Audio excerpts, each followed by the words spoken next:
Hi, everybody. Thanks for tuning in. My name is David Naber, and today I'm going to be telling you a little bit about how you can get yourself prepared for product design interview questions that you might get asked in a typical PM interview loop. Um, so yeah, let's just go ahead and dive right in. First things first, a little bit about myself. So again, my name was David Naber. My pronouns are he, him, his. I got my degree in computer science from the University of Illinois at Urbana-Champaign. And it was about halfway through that degree in computer science that I actually realized that I didn't really like programming, which was kind of a terrifying realization to have at the time. Fortunately, around that time, I also had started taking some design classes through some user experience design classes through my college's design school, which was a really, really awesome experience to have on the side, get me some, experience with design thinking and stuff. And so it was around that time that I had this realization, started taking these classes, and I started to do some research to figure out like, okay, so now I know I don't really want to go into software engineering with my computer science degree. What other types of roles could I go into in the tech industry that would allow me to have sort of a big impact that would allow me to leverage my technical skills that I've gained from my degree and also my design thinking skills. Fortunately, I started to hear a little bit more about the role of a product manager in tech. And so the more I found out about product management, the more I got really passionate about it and wanted to pursue it going forward. I worked a couple internships in college. One of them was a PM internship, which was some great experience to have. And then after I finished my college degree, I was really, really lucky and managed to land my current role at Microsoft. And I've been a PM at Microsoft for just over 4 years now. And it's been a really, really fun journey. I started out on the Pen and Windows Ink team. So I started out by working on like the Surface Pen and how that integrates with Windows. So things like the inking experience and the handwriting experience, which was super fun. And then I took a couple years and worked on dual screen device development. So if you saw the announcement about the Microsoft Surface Neo, that was a product that I worked on, which was really, really fun products to get to work on. There are a ton of really challenging user experience problems to dig into there with dual screen devices. And so that was a really, really fun experience for sure. And then after that, I worked in a year-long rotation as a designer, which was really fun and allowed me to get some sort of hands-on experience actually working in design in addition to product management. And so once that year-long rotation was over, I went back to being a PM once again. And so right now I'm a PM on the Windows Experiences team. And it's been a really, really fun journey. If you're considering going into product management, Microsoft is a really, really great place to do that and to get some experience with PM. So before we go any further, I really quickly wanted to take a moment to recommend that anyone who is watching this particular recording who is considering going into a product management role, if you are even in the slightest bit considering going into a PM role, I would strongly encourage you to pick up a copy of Cracking the PM Interview and read it cover to cover, because it is one of the single best books I've ever read in that helps you get a good idea of, first of all, get a good idea of what the PM role does, and then how you can put together your resume and how you can handle PM interview questions, and how you can negotiate your offer, and all sorts of stuff. It really runs you through the whole gamut of how to get ready to prepare yourself for a role in product management. And this book is absolutely fantastic. I promise I wasn't paid by the authors to say this. I'm just a person who found this particular resource very, very helpful, and so here I am recommending it to you. So strongly recommend that you pick up a copy of this and read it, because it's a really, really valuable resource for people who are PM candidates. So with all of that out of the way, let's talk a little bit about what's asked in a typical PM interview. Usually with PM interviews, and this varies a little bit from company to company, but for the most part, PM interviews are typically comprised of 3 different types of questions. First are behavioral questions. Second are technical questions. And then third are product design questions. Now, there are a ton of really, really great resources out there, Cracking the PM Interview being one such great resource that can tell you a little bit more about how to answer numbers 1 and 2 on this list. And those people have frankly said it better than I can. So Today, I'm going to focus a bit more on how to answer the third type of question here, number 3, product design questions, and how to answer them in such a way that people are interested in hiring you as a PM. So when you're asked a typical product design question, what is your interviewer looking for? Now, I can't really speak for everyone, but I can speak for myself and what I'm looking for when I'm interviewing a PM candidate. I'm really looking for 3 things when I'm talking to potential PMs.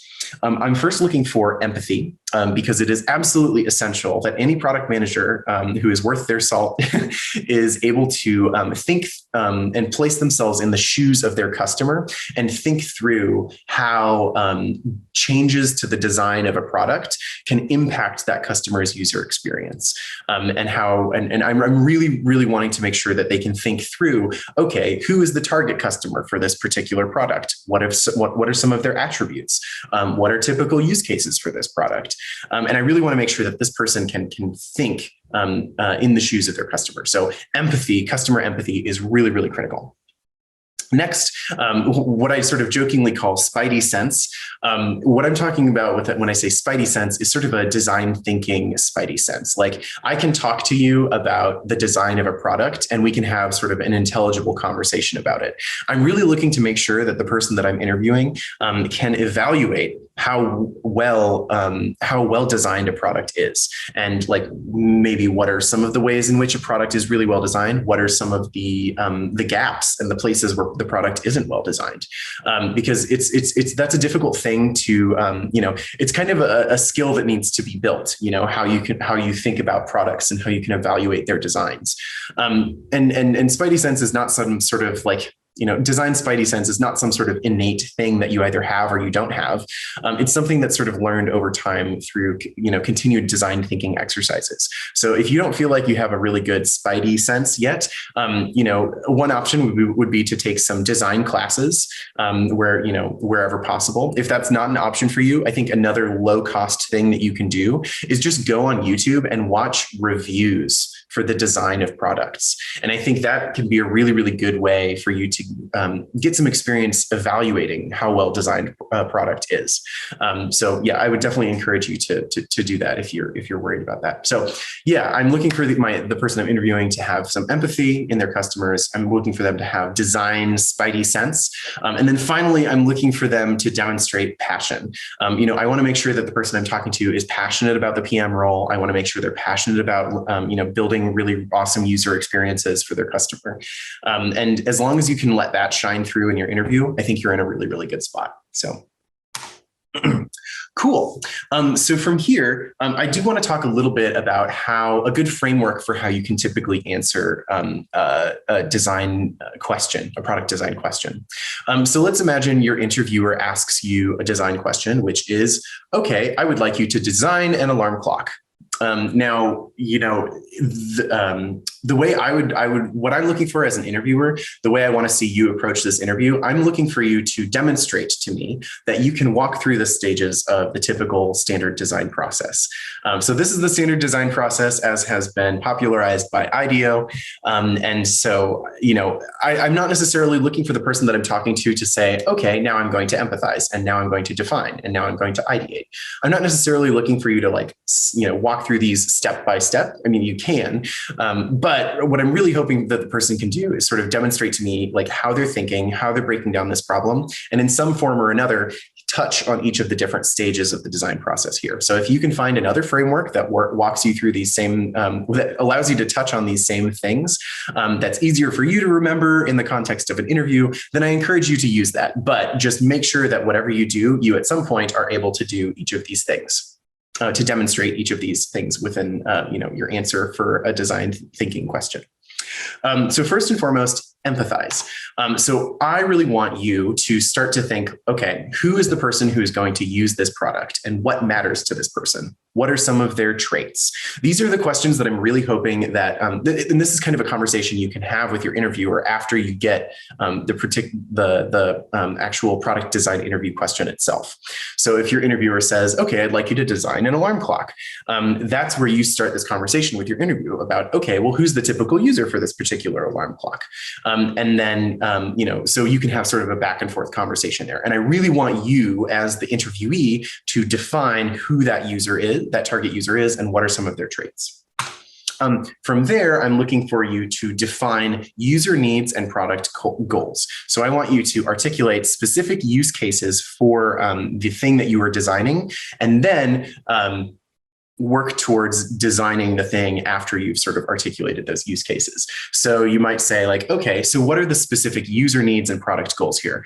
One use case would be waking a person up on time when they're sleeping. Another use case might be making sure that the alarm clock goes off and your food doesn't burn in the oven. So those are two specific use cases. And I'm looking for you as the interviewee to, again, have this sort of conversation with your interviewer to determine what specific use cases you are designing for. Now, I'm going to pause here, and you'll note that at no point thus far in the process have we actually gone to the whiteboard yet and started sketching out designs. In fact, it is a red flag for a lot of interviewers if they see, like, if they ask a design question and the person just immediately runs up to the whiteboard and starts sketching things out. Make sure when you're asked a design question, you pause first and define your user and define the use cases for your product before you actually start designing, because odds are you'll design the wrong thing if you haven't defined your user and if you haven't defined your use cases yet.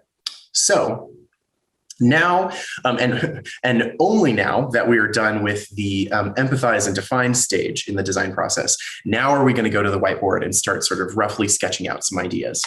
So at this point, I'm looking you to start ideating and brainstorming as many solutions as possible. In the ideate stage, we're not really looking for you to, like, not all of your ideas have to be good ideas. We're just looking for you to generate a bajillion different ideas. I mean, I'd really ideally would like to see the person I'm talking to demonstrate a wide breadth of different solutions for how they might address this particular design problem. So it could be a small incremental change on the standard alarm clock design, or it could be, some, far out, wild, more imaginative design for an alarm clock that's super weird that nobody's ever thought of yet. And that's actually encouraged. Like, sometimes I do want to see that the person that I'm talking to can think in terms of like wild, crazy ideas too, because that's sort of ultimately how you push the envelope and end up innovating in the design process. Just make sure you're developing sort of a wide breadth of explorations. And at this stage, you're either writing out these ideas just like line by line, or you're doing very rough, simple sketches to just communicate the idea to your interviewee. At no point are you actually looking to draw something in super duper detail. Like, you don't even need to be a great artist. You just need to be able to communicate your idea to your interviewer. Next up is prototype. So now that we've thought of a bajillion different ideas we can roll with, let's choose a couple. And at this point, choose a couple different ideas that you for designs that you really want to pursue. And so then once you're pursuing those particular ideas, I want you to look at them in detail and talk to your interviewer and sort of evaluate them against what you've defined as your target customer and the specific use cases for that product. And so this is the stage where you're sort of actually drawing things out in a little more detail and thinking through the use case more in a more robust way. And then finally, test. Sometimes there's less time for this last stage of the process in interviews, but at this point, after you've sort of locked on one or two ideas that you really, really like, that's where I'm looking for you to sort of, again, go back and empathize with the target user and make sure that this is, hitting, meeting all the goals that you set out to design for when you articulated the specific use cases for your design. And so at this point, I'm looking for you to identify potential faults in the design just make sure you're thinking through how it will ultimately be used. And that's it. If you can walk through all of these stages in an answer to a product design question, your interviewer will be very impressed. So a few hot tips before we just dive right into a sample question. First things first, Always, always, always ask clarifying questions first after you've been asked a product design question. This is key. It is, again, another red flag for a lot of interviewers is if their interviewee, if they ask them a product design question and the person just goes straight to the whiteboard. Every time you're asked a product design question in a PM interview loop, it should be a back and forth conversation with your interviewer. So you should fire back questions at them about the question that they just asked you. Like, okay, I'm designing an alarm clock. Who exactly is the customer I'm designing for? What type of alarm clock is it? Does it need to be waterproof? Just fire off all these questions back to your interviewer and make sure you understand the problem very well before you start to actually design it. Number two is think out loud. When I'm interviewing someone, I really want to make sure that they're, I just want to get an idea for how they think, and if you're not constantly sort of, thinking out loud in terms of a stream of consciousness, it makes it really difficult for me as an interviewer to evaluate that. So I really want to make sure the person I'm talking to is just sort of constantly thinking out loud and communicating their ideas clearly. That being said, it is absolutely okay to pause for a minute to think silently sometimes. So, a lot of people feel the need to just constantly keep talking in an interview, and you don't need to do that. If someone asks you a question and you need to sort of think through your response before you say it, do that. Just take a moment to pause. We aren't expecting you to constantly be talking 100% of the time. We are expecting you to generate good sort of well thought out answers. So if you have to think for a second, that's okay. Just say, oh, okay, I'm going to think about that for a second, pause, and then continue with your answer. Number four, this one's kind of might be obvious, but I just wanted to call it out. Make sure whenever you're interviewing someplace, you research interviews on Glassdoor ahead of time that have been done at that same company to give yourself sort of a good idea of what types of questions that company likes to ask. And that might give you a good idea for the typical format of your interview. So you know a little bit more about what to expect. And then finally, if you don't know something in an interview, so if your interviewer says some term that you're unfamiliar with or something like that, just say so. It is really, really awkward when you're interviewing someone and you say oh, have you heard of the Windows Action Center? And then the person you're interviewing is oh yeah, I've totally heard of that. And then you get halfway through the interview and then find out that the person actually doesn't really know what you're talking about at all. Super awkward. Don't put yourself in that situation. If someone says something and you're not sure what a term is, just ask them to define it. In fact, that's a pretty core skill as a PM, is making sure that you're able to ask questions and always have a good understanding of what's going on. So make sure if someone says something you don't know, just go ahead and ask them what to define it. So with all of that talking out of the way, I'm going to walk you through a sample product design question. And in fact, I'm going to sort of walk you through what I would consider to be sort of the classic PM interview question, which is actually sort of a series of questions that would happen over the course of the interview. And so let's just go ahead and dive right in. So the first question in this series of questions that I know gets asked at a lot of different types of PM interviews is, okay, tell me about a product or a few products that you think are well designed. So usually what I would recommend you do is I would recommend that if you ever get this question, I would recommend that you choose a few apps on your phone and talk about those, because it's really easy for you to actually pull out your phone in an interview and then walk your interviewer through the design of an app. So at this point, and some interviewers might even say okay, give me 3 different products that you think are well designed that we can talk about. And then you can talk about 3 separate apps on your phone, and then they'll have you choose one of them to talk about. Anyways, so tell me about a product that you think is well designed. So for the purposes of this session today, I'm going to be talking about an app called Hopper. So Hopper, and at this point, you would describe to your interviewer what this app does, and you would sort of walk through roughly the main use case for it. And I think what I would like to see from an interviewee is that they're able to call out specific elements of the product that they think are well designed, the things that it does really well. So I might say as an interviewee, oh, I'm going to tell you a little bit about this app called Hopper today. It's an app that allows you to track changes in fluctuations in prices for different trips with flights. So It's this really nicely designed app, and when you open the app, you're taken to this homepage, and so you can select flights if you want to book a flight. And then after you've selected flights, you can specify where you want your trip to be. So let's imagine I'm going from Seattle to Guadalajara. After I enter my origin and my destination, the thing that I think this app does really, really well is it shows you this beautiful data representation of different price points in flights and how I can and this sort of helps me choose my dates. And what I really like about this is a really clean, simple, beautiful design that communicates precisely the information that I'm looking for, e.g., which are the cheapest dates for me to fly to make this trip from Seattle to Guadalajara. I just sort of intuitively know exactly what this is communicating to me, like within a few seconds of just looking at it. Let's imagine, I see that February has a bunch of green in it. So it looks like that's a pretty cheap set of dates to go. So I'm going to select the month of February, and it sort of zooms into that month. And then from there, you can select the dates you actually want to travel, select them, and then it pulls up the detail page for a trip. And then on this page, you can either watch this trip. So it sends you notifications when Hopper thinks that the price of this particular trip is going to go up or go down. And it also tells you on this page, if this particular trip is currently at the lowest that it's likely to be in the year.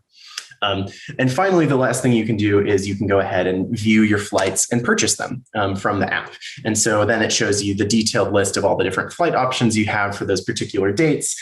And then from there, you can go ahead and buy your tickets.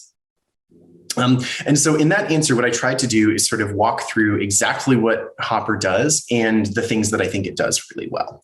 And so the typical follow-up question to this would be, okay, cool. So you've told me a little bit about Hopper. Now I'd really like you to tell me who you think the target customer is and what are some of their goals for using the product. So at this point, this is where you're going back to that empathize stage of the typical design process. And you're going to think, okay, gosh, what is the overarching goal for my customer? My customer wants to book some flights and they want to save as much money as possible. At the end of the day, that's their goal. They're trying to save as much money on flights as they possibly can. And they know sort of the destination they want to go. And from here, they're just trying to figure out the cheapest way to get themselves to there. So that's the customer's goal. Some of the traits of this customer, most likely, most of these users are adults. There probably aren't going to be too many children using this particular app. These customers probably don't have a ton of airline loyalty. So that means they aren't likely to stick only to United Airlines or American Airlines. They're probably, since they're looking for, at any given point, they're always looking for the cheapest way to get somewhere. They probably aren't only going to buy one particular type of airline ticket. It's pretty likely that since this particular customer is trying to save as much money as possible, they have probably tried other flight search tools in the past. And so I wrote out some similar products at the bottom of the page that we can sort of evaluate Hopper against. So things like Google Flights, things like Expedia, things like Travelocity. And then in addition to that, there's probably a good mix of both frequent travelers and infrequent travelers. And so, we can probably infer that the target user probably won't skew in one particular direction there. And so these are just inferences that I, an outsider who has never, worked on Hopper, am making about the app. These are some inferences and assumptions. And, at the end of the day, it really doesn't even matter if my assumptions are accurate or not. What matters is that I've articulated them to my interviewer, and my interviewer can understand them and can understand my reasoning behind why I made each of these assumptions. So in this stage, as you're sort of empathizing with the customer and you're defining what the customer is trying to do, just make sure you're sort of jotting these down on the whiteboard and really crisply defining them for your interviewer. And now your interviewer might say, okay, cool. We've thought through who the customer is, what exactly they're trying to do. Now, at this point, let's go ahead and brainstorm some new features that could help us expand and retain our user base. So this is really the stage where we're getting into sort of the ideate stage. So what I'm going to try and do is just sort of off the cuff, I'm going to tell my interviewer about a series of different new features that we could implement in Hopper if I was the PM on Hopper, and new features that would help them expand and retain their user base. So my first idea that I would sort of roughly sketch out on the board would be some sort of Hopper rewards system. So that could be something like, down here when you're purchasing a particular flight that you found on Hopper, we could have some sort of reward system that says, hey, earn $15 in Hopper bucks when you buy now, or something like that. So some sort of reward system that would actually reward the user for persistent usage of the Hopper app, and continue to give them some money back with each trip that they spend on Hopper, because that would likely keep those customers just coming back as they accumulate more Hopper bucks. And I think that would be a pretty nifty little feature to have. Another idea that I think would be really cool is integration of Hopper with other frequent flyer programs, because it's always a bit of a hassle to compare different frequent flyer programs across, it's always a hassle if you're trying to find the cheapest flight, and you have like 10,000 miles in Delta and 100,000 miles in United, and knowing which of those two, like buying with money versus buying with miles in a specific frequent flyer program, is actually the cheapest way for me personally to get somewhere. So it would be really cool if we had some sort of centralized product, in this case Hopper, that would allow me to search for the cheapest option across all of my frequent flyer programs. So you might imagine if the user goes into their profile in the Hopper app, they can sort of fill in different fields in their profile, and that's where they can associate different, airline rewards numbers with their Hopper account. And so then from there, when the user is actually searching for different types of trips, then Hopper could, in addition to looking for the cheapest flight, could also look at, which flight would be cheapest with some of the rewards miles that I built up under my other, airline frequent flyer accounts. And so that would be that could be a really nifty feature that I don't know of. I don't know of any other travel, a flight searching app that does that. So that could be a really, really cool way for us to provide some sort of differentiated value to the user that they aren't getting from any other product, and could really help our product sort of stand out from the other sort of, flight search apps. And so this just shows some potential suggestions that we could show. So, you could buy this flight with 12,000 miles, or you could buy this flight with 4,000 miles plus $100 through Delta. And so this would allow you to sort of, run that cheapest flight search across all those different frequent flyer programs. And then next is filtering by airline and ticket class. This one is kind of like a minor tweak to the existing user experience of Hopper that I think would be nice. But one of the things that I actually like about Google Flights is that, it provides me with really robust options for filtering whenever I'm searching. So it would be really nice if Hopper was able to have the same sort of options available for filtering. So that could be things like searching by price range, only searching for nonstop flights, searching for specific airlines, searching for specific ticket classes across airlines, and then I think, like I said, this is a feature that Google Flights offers, and probably some other travel apps offer. And I would really like to see Hopper adopt those more sort of robust filtering options to really make it stand out as sort of like one of the best in class flight search providers. And then from there, another idea that I could possibly talk about in this interview is date flexibility for a specific trip.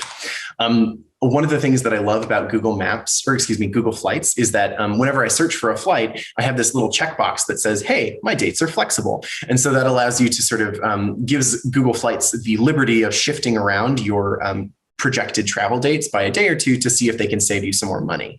And I think, given that Hopper is a flight search app, like a flight search tool that has the goal of saving you the most money, this would probably be a feature that would make sense to have. And especially since competitors have it, it would be a really, really good what we call table stakes feature, which is, in other words, like a feature that, other companies have that has now become sort of the standard. So it's kind of weird that we don't have it. So that's another feature that I would consider adding to this to really make the user experience really sing and help the user accomplish their goals better and more quickly. And it looks like I'm running low on time, so I'm going to try and speed through the last few slides here. But and then if the user was searching for flights with this particular checkbox checked, then that would allow them to search across some more flexible dates.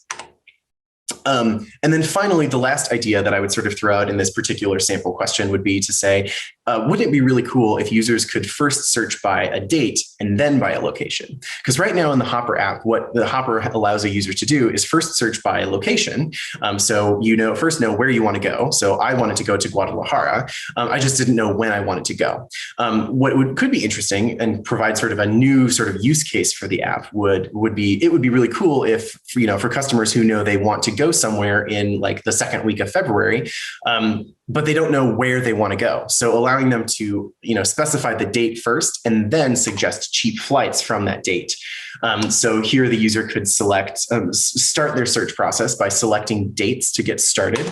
And then from there, they could specify those dates. And then from there, the Hopper could suggest different destinations to them that could be like different cheap destinations for them to go for those particular dates. And so this is just sort of the last use case I would articulate here as sort of this exercise. Now let's imagine at this point, the user you as the interviewee have taken a lot of time to define your customer. You've talked about what you like about the product. You've told me the things that you like in the design. You've told me about a bunch of features that you're interested in shipping. At this point, this is sort of the last stage of this particular question. At this point, we would ask, okay, so it sounds like we can only build 2 of those features, 2 of the 5 features that you've just told me about. Which ones should we ship first and why? And at this point, I'm, as the interviewer, I'm looking for the person that I'm talking to look at all of the ideas that they've generated and pick the 2 that are going to have the biggest impact on the business. And remember, we're trying to retain and expand our current user base. So because of that, the way that I would prioritize this list would be like this. The 2 features that I would ship would be, first and foremost, integration with other frequent flyer rewards programs, because I think that's a particular feature that I don't know of any other travel app that is currently doing that in the market today. And that would provide Hopper with some unique differentiated value that they don't find from other services. And so I think that would be a really, really incredibly valuable thing for us to build. And I think that should be sort of the top of our list. The second one, I think, falls into a similar vein in that it would provide some sort of unique differentiating value. I don't know of any other flight search app like Google Flights or Expedia that has any sort of reward system. I could totally be wrong about that, but I think because of that, I think that would be a really, really great way for us to, continue to keep our users coming back. And it's really hard to cut the bottom 3 things on this list, but, at the end of the day, you do need to be somewhat judicious and sort of, cut the things that aren't going to have the hugest impact on your on the business. Because at the end of the day, what PMs are in charge of doing is making sure that the features that they propose, that design designs and software engineers build, are going to have the biggest impact on their business at the end of the day. So this is how I would prioritize that list. And as long as you can explain clearly to your interviewer why those top 2 things are the things that you would want to build first, then you should be in a good spot. And so that's how I would answer this particular series of questions. It's very possible that you might get some of these questions yourselves in an interview. And I think what I would say also, in addition to that, is like this might seem like a really, really intimidating process. But at the end of the day, the way that you can get yourself better is by practice. So, I think what that could mean for you is maybe finding another friend who's interested in PM roles, and then working with that person to run mock interviews of each other. Or it could even be just making a habit of, talking more talking in more detail about different designs that you like and different things that you do and don't like about them, because those are really, really key skills for PMs.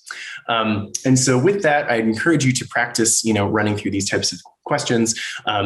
And good luck on all of your job search. And I'm sure you'll kill it.